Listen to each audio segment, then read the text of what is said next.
All right, my group had asking questions, so that's what I'm going to be talking about. So, the first part of our article talked about the importance of questions. Questions help the reader to clarify ideas and deepen understanding. It also helps with making sure that you're awake, paying attention, and thinking about the information that you're reading.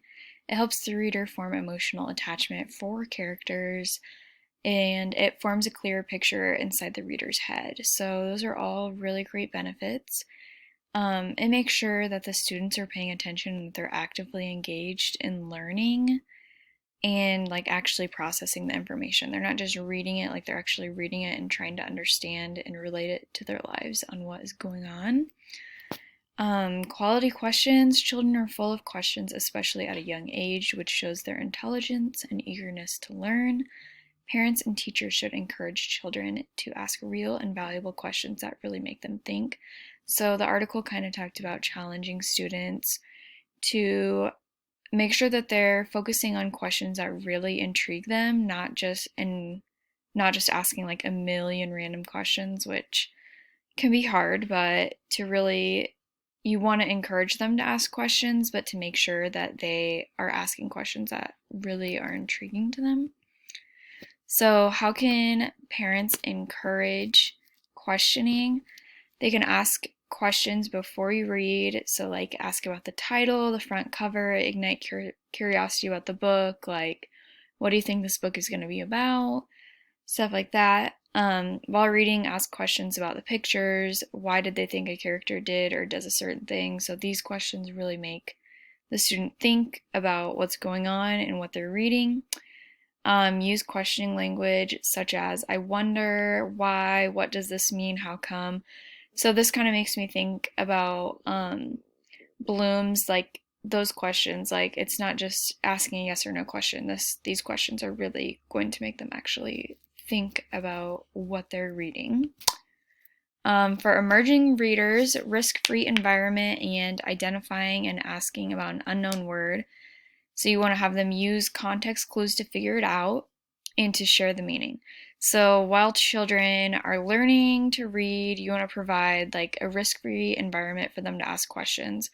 So you don't want to like judge them or make them feel like they can't ask questions. You want to be like an open book and encourage them to keep asking.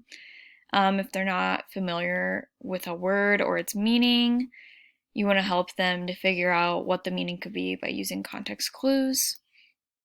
Advancing readers, moving on to asking and answering more challenging questions. Take notes about questions they have while reading. How will they figure out the answers to these questions? So, answered by finishing the reading, make connections to answer the questions. So, as they are advancing, children are moving on and asking and answering more challenging questions about what they've read.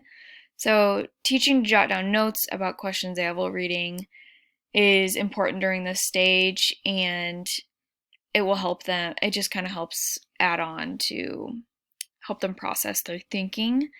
So when they write the questions down, they will then have to figure out how they will find the answers to these questions. Some questions will be answered by the end of the reading, and some may still be left unanswered. So then you could go forward and talk about other strategies you could use after you're done reading if you still don't know. So, reading with questions in mind, instead of lecturing, ask the students questions. Encourage children to ask real questions and share your questions with your children. So, it's important that if you have questions too, to share it with your children so they can see that you're thinking and learning about it as well. And lecturing, I'm sure we all know by now, is not the go to at this point in our education careers. Asking questions and getting a conversation started is there's always going to be more learning done, and they can learn a lot more from their peers and having a conversation with them and their teacher than just by listening to the teacher talk.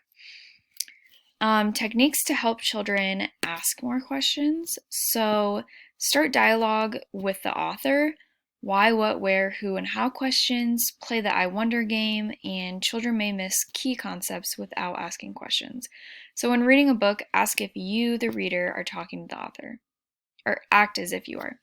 This will spark more questions for the child and yourself. Ask questions like, why does the bunny keep running away? This will inspire the children to start thinking about more questions they may have for the author. Ask, ask the author why, what, where, who, and how questions to allow deeper thinking. So this will just get the students thinking more about what they're reading, basically. Playing the I Wonder game with your children is also a great technique to get them to use some prediction strategies. Make reading fun and not a chore. So reading's not a chore. You don't want to make it seem that way for your students. You want to make it engaging, fun, all of that. So vocabulary is not the only important thing while reading. And that's important to keep in mind. There's more to get out of reading than just learning vocabulary or just memorizing it. And engage your readers and make it enjoyable and fun. So if children think reading is all about vocabulary and worksheets and like practicing that, they're not going to like it, they're not going to enjoy it. So we as teachers need to come up with fun and engaging activities for them to get their practice in. So reading's not a chore, so let's not treat it like one. Students don't need to feel like it is. So nobody curls up with their vocabulary list and studies it. I mean, as adults, we don't read for fun and just focus on the vocabulary. So why should we be making students do that? Classroom connections. The learner must own the questions. Generate questions before, during, and after. Make sure they model what you want them to learn and get out of the way. So over the course of teaching students, it's important that they understand to be in charge of their learning. This happens to include their questions. The learner must be able to generate key questions before, during, and after. In order for them to be able to do this at a high level, it's the teacher's job to model what they expect. So this is probably going to take a lot of practice, like a lot of things do, but it's going to be worth it in the end. So once it's modeled to the students and the students have it down, then the teacher can get out of the way and let them be on their own. So how can I teach asking questions? So stocking your classroom with items that will pique your learners' curiosity and use crafting sessions with poetry. So it sounds kind of difficult to teach how to ask questions, and our group even kind of struggled with it for a little bit because we had to really think about how we could teach it. So an activity you could use is placing interesting items in your classroom and having students go around with sticky notes, writing down their thoughts as well as questions. So this allows the students to get comfortable with asking things. You can also use another activity that involves poetry, so utilizing the idea of thick and thin questions. It allows the student to process the general questions like what the author is talking about, as well as to look deeper into the meaning. Working together, this is always a great idea for almost anything. Utilize the student's biggest support system, their parents. Have them come up with questions together. So this is something easy that you could have students do at home with their parents or their siblings. So having the students connect with their parents by asking questions to find out things like their job or fun hobbies, or they could do anything like with their siblings, any way that they want to apply it. You can ask questions about anything in life, so they could do this. And then next we included some graphic organizers for questioning. So these are pretty much the same thing. One's just landscape, the other is horizontal or vertical. So this is just pretty basic. You could use this. So what are my questions? Asking questions. So before, during, and after reading, they would just jot some things down, and then maybe as a follow-up activity, you could have them research to figure out what they had questions about, or you could do so many different things with this. And then last, we had some activities that you could do for questioning.